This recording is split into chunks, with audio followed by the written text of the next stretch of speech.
Fotaman, soyez les bienvenus à la chaîne YouTube École de Sagesse. Je m'appelle Loisy. Ce prénom sud-africain signifie la connaissance ou le savoir-faire. Je suis l'animateur de l'émission Afrique, écoute ton histoire. C'est mon devoir civique de faire connaître au peuple noir certaines vérités sur son histoire. Pour ce faire, je présente quelques ouvrages d'auteurs africains qui véhiculent des messages très importants au peuple noir. Aujourd'hui, je vais présenter un résumé de l'ouvrage de l'élite africaine Charles Onana, qui est intitulé « Holocauste au Congo », y compris la préface de Charles Millon. La préface de cet ouvrage a été rédigée par Charles Millon, qui est un ancien ministre français de la Défense.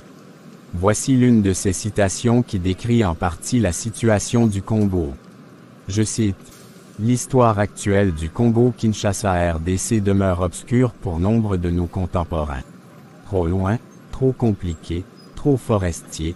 Ce pays-continent dont les richesses immenses excitent les appétits est pourtant la proie depuis plus de 25 ans de vautours en tout genre, qu'ils soient intérieurs ou plus fréquemment, extérieurs. » Fin de citation. Selon Millon, l'ouvrage de l'écrivain Onana dénonce les complots de ces vautours, car ils sont responsables d'une grande perte de vies humaines au Congo, etc. Il indexe aussi une partie de l'Occident qui fait partie de ces vautours. Par exemple, depuis 1997, dans la région est du Congo appelée Kivu, on comptait 19 millions de morts, 500 000 de femmes violées et une très grande superficie de forêts qui ont été détruites pour exploiter illégalement les ressources minières. De plus, la guerre qui s'annonce est soutenue par des étrangers, surtout par la France dont il est témoin en tant que ministre de la Défense de Jacques Chirac de 1995 à 1997. La guerre à l'est du Congo à Kivu avait été engendrée en 1996 par les Tutsis congolais. Ceux-ci étaient manipulés par le président rwandais Paul Kagame, qui lui aussi était soutenu par les États-Unis, les Anglais, etc. À l'est du Congo vivaient depuis 1994 les réfugiés Hutus qui avaient été expulsés du Rwanda après la prise au pouvoir des Tutsis, dont le représentant est Paul Kagame. À cette époque, le maréchal Mobutu était un fidèle allié à la France et grâce à lui régnait la stabilité dans toute l'Afrique centrale. Malgré leurs bons termes, la France, quant à elle, cherchait des solutions pour garantir la paix en Afrique centrale sans soutenir Mobutu. Les Anglais et les Américains, quant à eux, avaient le plan que leur allié Laurent Désiré Kabila, qui était soutenu par le président ougandais Yoweri Museveni et le président rwandais Paul Kagame, renverse le maréchal Mobutu et prennent le pouvoir. Bref, il y avait déjà une rivalité entre les Américains et la France. Pour déstabiliser la France, le président Chirac avait été accusé sur le plan international pour avoir autorisé des essais nucléaires. De plus, les Anglais et les Américains avaient empêché le renouvellement du francophone Boutros Ghali au poste de secrétaire général de l'ONU. Encore une fois, les États-Unis avaient refusé à la France son retour dans le commandement intégré de l'OTAN. Millon avait proposé une intervention militaire pour la stabilisation du Kivu en RDC. Malgré que sa proposition fut acceptée par le président Chirac, elle ne fut plus exécutée à cause de la pression que le président américain Bill Clinton avait faite sur Chirac. La France de son côté avait essayé d'interpeller la communauté internationale pour faire cesser la guerre à Kivu, afin d'éviter le massacre des peuples. Mais comme les États-Unis soutenaient Paul Kagame, la France ne fut pas entendue. Les États-Unis n'y les fait pour protéger ses intérêts et sa politique. Pendant ces 25 ans de guerre, ce sont les populations de Kivu qui payent les pots cassés. Ainsi Millon fait l'éloge du livre d'Onana qui présenterait les preuves des forces occultes qui auraient été déployées aux États-Unis en la faveur du président Paul Kagame qui dirige pendant 28 ans le Rwanda et dont les troupes militaires occupent une partie du Congo. Pour le piller, de plus Paul Kagame compte étendre son influence au Centrafrique, au Gabon et au Congo-Brazzaville. Un appel est lancé aux politiciens de réagir contre ce plan. Selon l'écrivain Onana, Plusieurs rapports de l'ONU ont prouvé en 2001 que des millions de tonnes de minerais sont pillés en RDC. Malgré ces preuves, les institutions européennes et africaines ne font rien pour contrecarrer cela. Depuis la Seconde Guerre mondiale, le Congo est le champ de bataille où ont été tués des millions de personnes. Le nombre en est si grand que l'on n'a cessé d'en compter, où on essaie de nier leur existence. Dans l'un de ses discours, le président congolais Félix Tshisekedi Tshilombo fit cette déclaration. Je cite. « Notre pays fait face à une énième agression de la part du Rwanda, qui agit sous couvert du mouvement terroriste M23 et ce en violation de tous les accords et traités internationaux. » Fin de citation. Malgré que la communauté internationale soit au courant des meurtres du président rwandais Paul Kagame, aucune sanction n'a été exécutée contre lui. Malgré que quelques Européens soient tués au Congo par les militaires de Paul Kagame, aucun pays européen, ni les militaires de l'ONU n'avaient osé identifier les victimes et poursuivre en justice les meurtriers. Voici quelques récits sur les guerres au Congo. Premier récit, le plan secret d'invasion militaire du Congo-Zaïre. Le Rwanda et ses alliés avaient planifié l'invasion du Congo-Zaïre en utilisant le génocide au Rwanda en 1994 comme camouflage. Lorsque les journalistes, ou quelqu'un essaie de poser des questions sur le génocide au Rwanda, ou remet en question les explications du président rwandais Paul Kagame, ces personnes curieuses étaient subitement menacées. Surtout ce président ne veut pas que l'on parle de son rôle dans cette guerre au Rwanda et au Congo. Voici quelques exemples de menaces réservées aux personnes qui posent trop de questions sur ces deux guerres. L'intimidation, le dénigrement, les poursuites judiciaires, les censures médiatiques, etc. Voici une citation d'Onana pour manifester son étonnement sur la situation. Je cite. « Comment une région où les morts et les viols se comptent par millions peut-elle se transformer en un vaste espace de silence, d'intimidation et de censure ?» Fin de citation. On remarque ce même silence au Congo parmi les politiciens où tous ont peur de dénoncer les responsables du terrorisme au Congo. Depuis 1994, le Congo est terrorisé par des troupes militaires venues de l'Ouganda et du Rwanda. Pour expliquer ce terrorisme, il faut comprendre la guerre de 1994 qui s'était déroulée dans leur pays, puis les objectifs de cette guerre. Au fait, la guerre au Rwanda avait commencé en 1990. Elle était provoquée par les rebelles Tutsis venus de l'Ouganda pour tuer l'ancien président Juvenal Habyarimana. Ces rebelles étaient des Rwandais qui étaient dans l'armée ougandaise. Ils voulaient prendre le pouvoir au Rwanda pour instaurer la démocratie. Depuis que Paul Kagame a pris le pouvoir, il n'a jamais instauré la démocratie. Désormais seuls les Tutsis gouvernent au Rwanda. Les Hutus et autres peuples sont exclus du pouvoir. Finalement, le but principal de la prise au pouvoir n'était pas d'instaurer la démocratie, mais plutôt de placer un dirigeant au Rwanda qui serait capable d'envahir le Congo-Zaïre pour y piller les ressources minières et les livrer aux sociétés occidentales, aux Anglais et Américains qui ont aidé Paul Kagame à prendre le pouvoir au Rwanda. Pour atteindre cet objectif, il fallait provoquer une guerre au Rwanda et pousser les populations rwandaises à fuir vers le Congo-Zaïre. À travers ce plan, Paul Kagame et ses alliés ont pu déjouer la vigilance des Congolais, des autres Africains et aussi de certains Européens. L'arrivée massive des réfugiés rwandais n'était pas une conséquence du génocide, comme l'on prétend le dire, mais c'était un plan tracé. Il est important d'affirmer que les Zaïrois ou les Congolais ne sont pas responsables du génocide au Rwanda. Les stratégies d'action de l'armée rwandaise ont prouvé que le plan d'invasion du Congo-Zaïre avait commencé au Rwanda.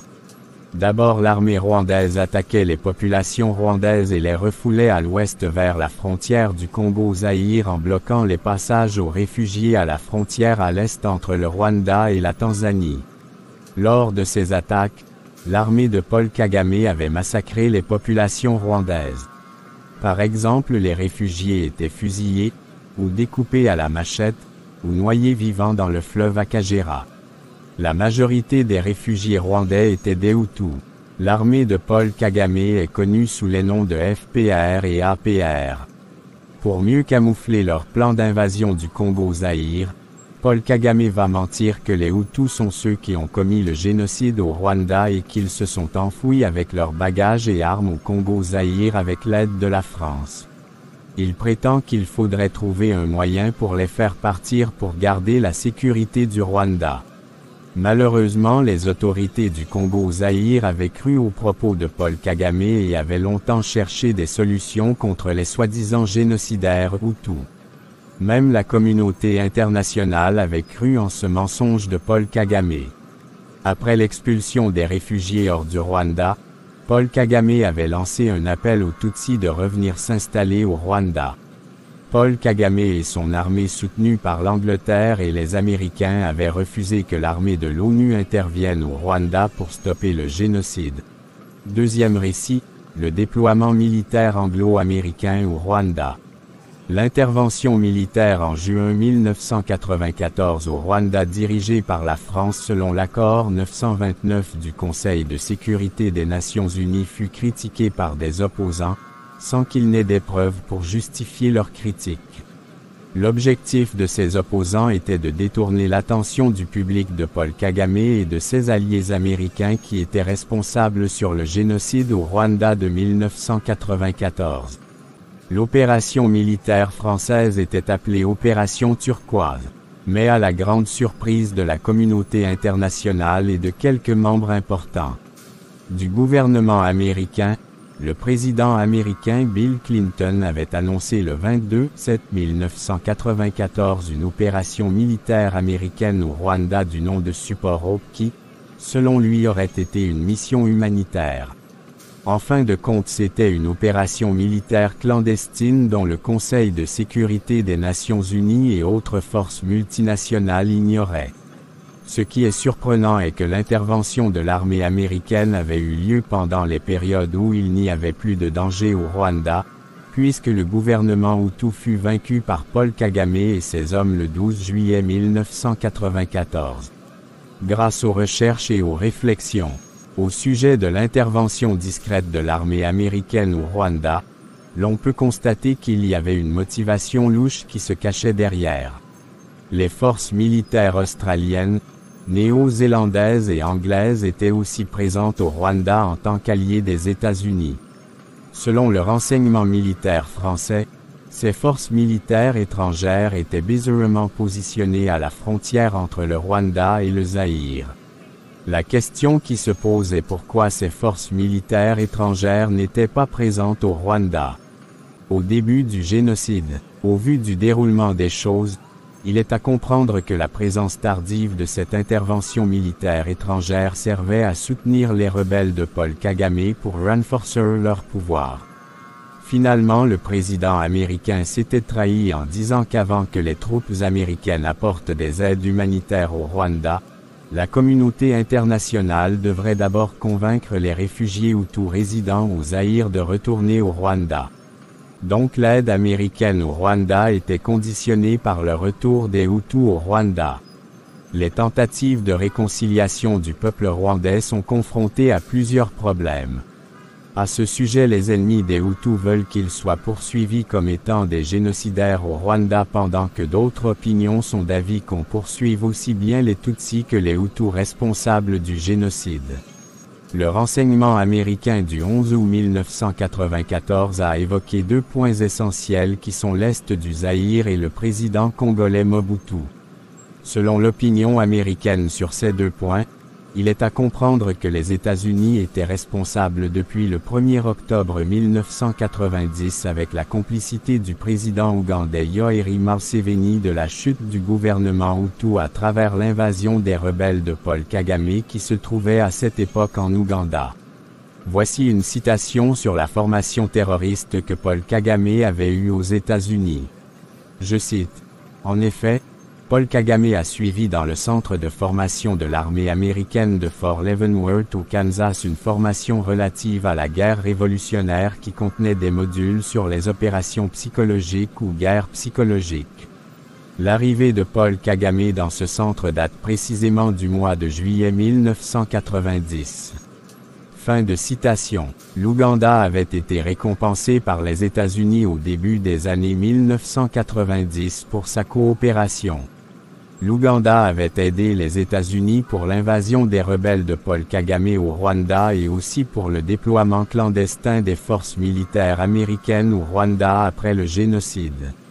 À travers les actions de ces forces militaires étrangères, on constate que leur objectif était aussi d'empêcher les réfugiés opposants au régime de Paul Kagame résidant au Zaïre de s'infiltrer au Rwanda. De plus, les États-Unis avaient envoyé un espion au Zaïre pour sonder le pays. De plus en plus, les États-Unis déployaient leurs forces militaires depuis les États-Unis, l'Allemagne, l'Ouganda, etc. Ces forces militaires étaient déployées à Goma au Zaïre et en Ouganda. Tous ces soldats américains avaient pour objectif de préparer Paul Kagame à l'invasion du Zaïre. Les avions américains étaient équipés de caméras qui photographiaient le camp des réfugiés de Goma. L'ambassade des États-Unis demanda aux autorités du Congo-Zaïre de permettre aux militaires américains d'aider les réfugiés de Goma, tout comme le font les civils.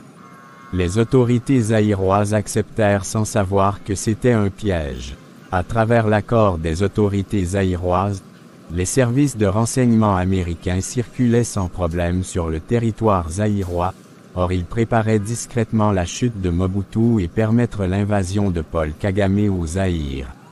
C'est ainsi que les États-Unis avaient préparé discrètement un coup d'État contre le président zaïrois Mobutu en confiant les tâches d'exécution à l'Ouganda et au Rwanda.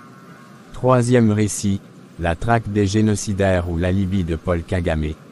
La présence des réfugiés hutus rwandais à l'est du Zaïre était devenue entre 1994 et 1997 un grand problème pour ces personnes qui avaient des intérêts dans cette région.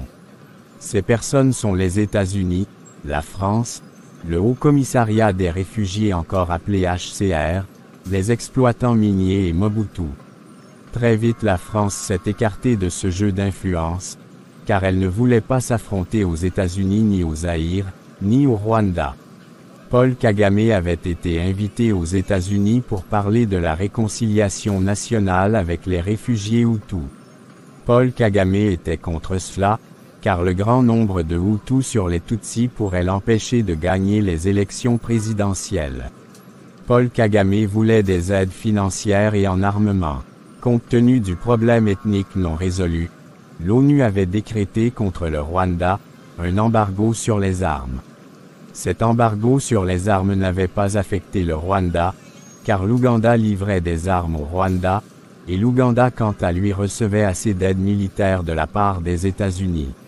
Les acteurs américains savaient que le Rwanda recevait des armes en provenance de l'Ouganda, mais rien n'avait été fait pour empêcher cela, car ces deux pays sont des protégés des États-Unis. Le 24 octobre 1994, un accord avait été signé entre le Zaïre, le Rwanda et le Haut Commissariat des réfugiés pour encourager le retour volontaire des réfugiés hutus au Rwanda. À cette occasion, le gouvernement zaïrois fut prié de proposer un plan pour se débarrasser des anciens réfugiés hutus ennemis du gouvernement de Paul Kagame, de peur qu'ils empêchent le retour volontaire des réfugiés au Rwanda. Le mensonge divulgué par Paul Kagame et ses alliés sur les réfugiés hutus, selon lequel ils seraient les génocidaires, avait amené certains organismes de médecins à refuser de soigner les réfugiés, car ils les considéraient comme des meurtriers.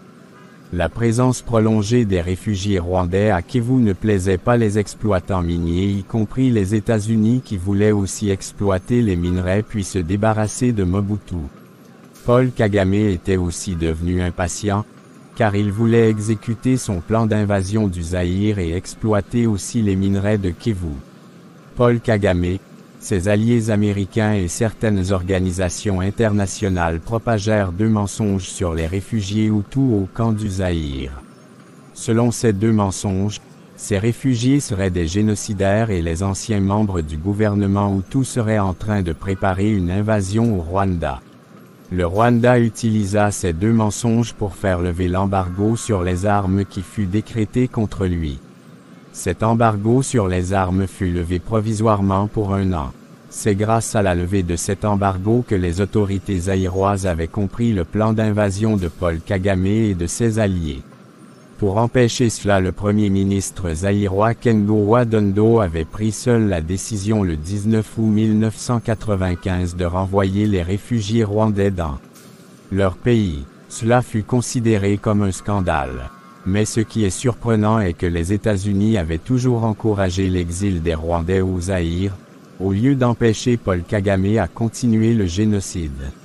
Cette décision du premier ministre zaïrois d'expulser les réfugiés rwandais dans leur pays avait plu aux exploitants miniers, mais pas au gouvernement américain, car il avait besoin de la présence des réfugiés au Zaïre pour monter un coup d'État contre le président Mobutu.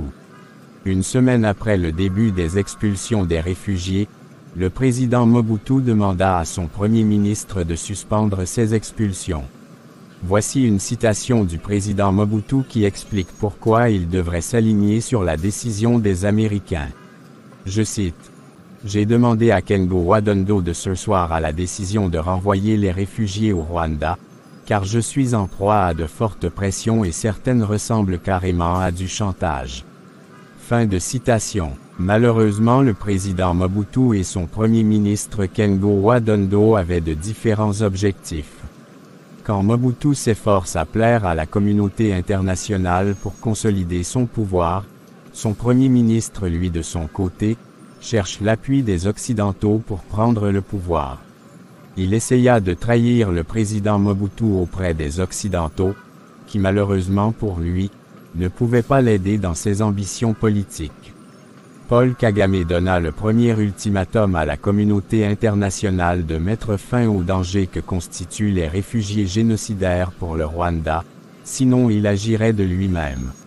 En novembre 1996, Paul Kagame avait fait bombarder 2 fois les camps de réfugiés du Zaïre à partir du Rwanda.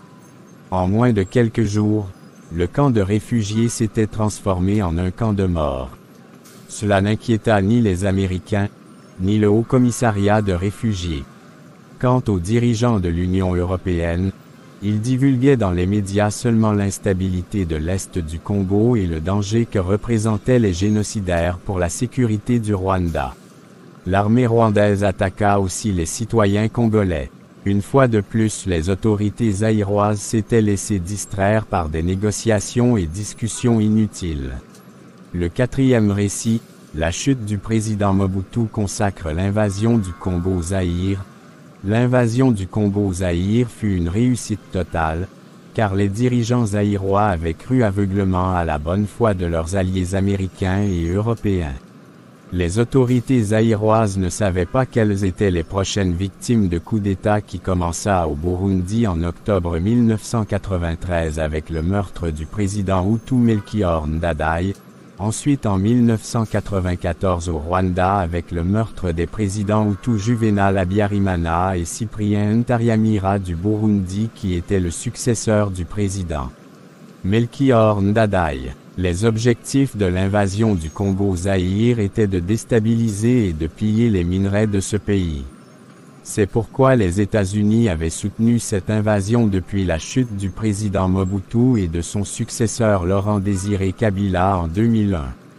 Selon les mensonges racontés aux étudiants en relations internationales et dans les médias, les États-Unis n'auraient pas d'intérêt en Afrique. Le président Mobutu n'avait jamais su que malgré ses 32 ans de bons et loyaux services rendus aux États-Unis pendant la période de la guerre froide, ils allaient un jour contribuer à sa chute. De plus, ses dirigeants américains l'avaient aussi soutenu pendant la guerre froide. Voici des propos de rupture de coopération que l'ambassadrice des États-Unis à Kinshasa, du nom de Melissa Wells, adressa au président Mobutu. Je cite: « L'époque où nous avions besoin de vous est finie. La guerre froide est finie. Vous n'avez plus vos amis à la Maison-Blanche pour vous couvrir. Si vous n'acceptez pas d'appliquer notre schéma de changement démocratique, nous allons vous forcer à quitter le pouvoir. Nous en avons les moyens. » Fin de citation. Cette mauvaise nouvelle de l'ambassadrice des États-Unis choqua et énerva le président Mobutu. Voici une citation qui montra son état d'esprit. Je cite: « Pendant longtemps, Il a été utilisé pour des intérêts autres que ceux de son pays et ceux qui tiraient profit de ses actions, ou recouraient constamment à ses services ont décidé de rompre unilatéralement le contrat. Fin de citation. Pour légitimer leur traîtrise à l'égard du président Mobutu, les États-Unis essayent de salir son image en évoquant que son gouvernement n'est pas démocratique et qu'il y a la corruption. Ici, il est important de remettre en question l'opinion des États-Unis sur la démocratie, car en réalité ils font le contraire des principes démocratiques. L'universitaire américaine et ancienne journaliste de l'AFP, du nom de Diana Johnstone, a confirmé cela en ces termes. Je cite. « Les États-Unis ont une longue histoire de soutien accordé aux pires éléments de l'État ciblé, ceux qui sont prêts à tout.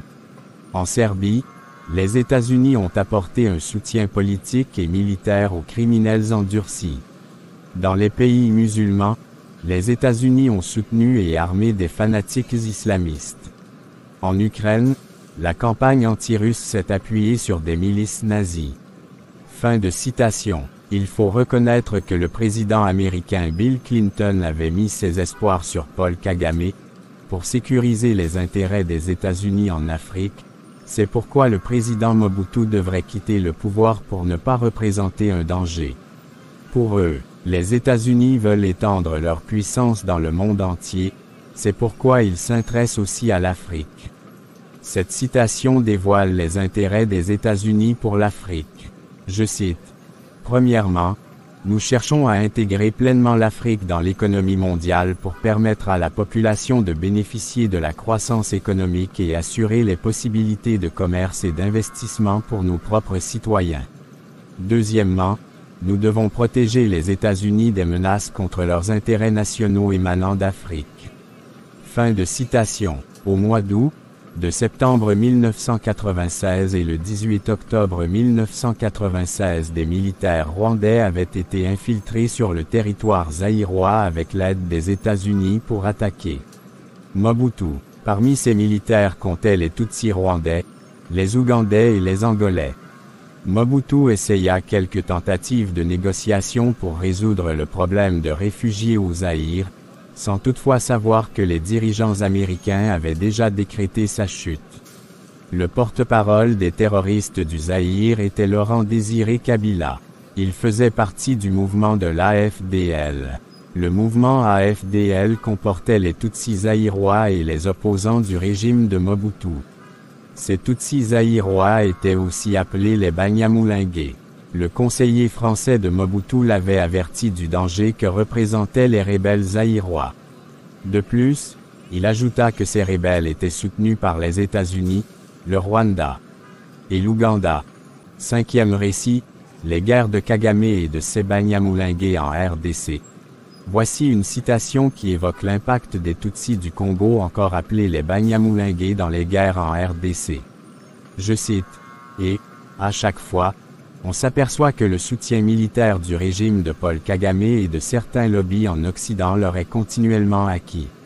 En fait, il est désormais manifeste que toutes les guerres sanglantes et meurtrières que connaît l'Est de la RDC, depuis la chute du président Mobutu à laquelle les Banyamulenge ont largement pris part, sont toujours en lien direct ou indirect avec les droits ou l'identité des Banyamulenge. En général, lorsque ces guerres ne sont pas menées par les Banyamulenge eux-mêmes, elles sont menées par leurs alliés ou leurs défenseurs, parmi lesquels se trouvent constamment Paul Kagame et ses troupes. Fin de citation. À travers ces guerres, non seulement des millions de Congolais y sont morts, mais plusieurs personnes ont été aussi violées.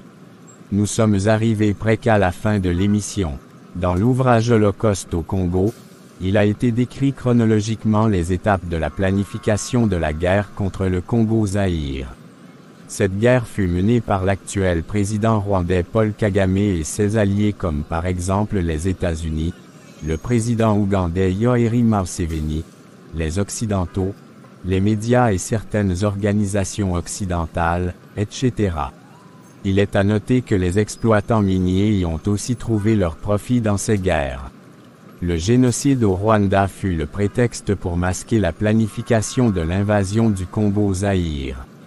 Toute cette chaîne d'assassins et terroristes de haut niveau demeure jusqu'à ce moment impunie.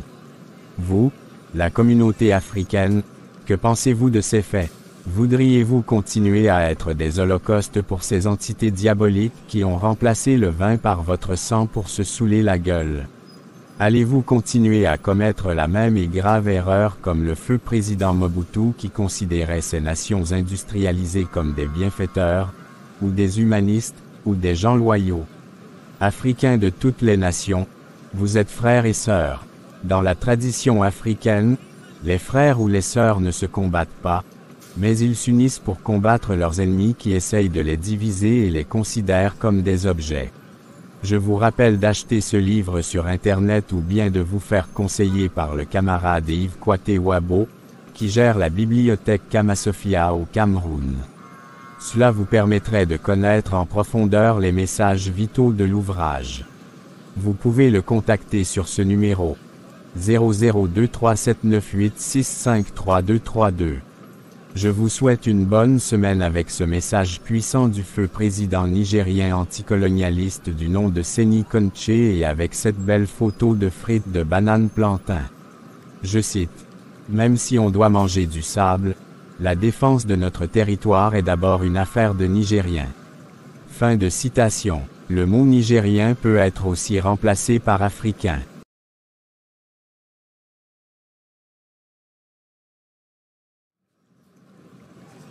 Très chers abonnés, merci pour votre attention et veuillez partager cette vidéo au maximum à vos contacts pour l'instruction de plusieurs. Choka Lawolo, au revoir.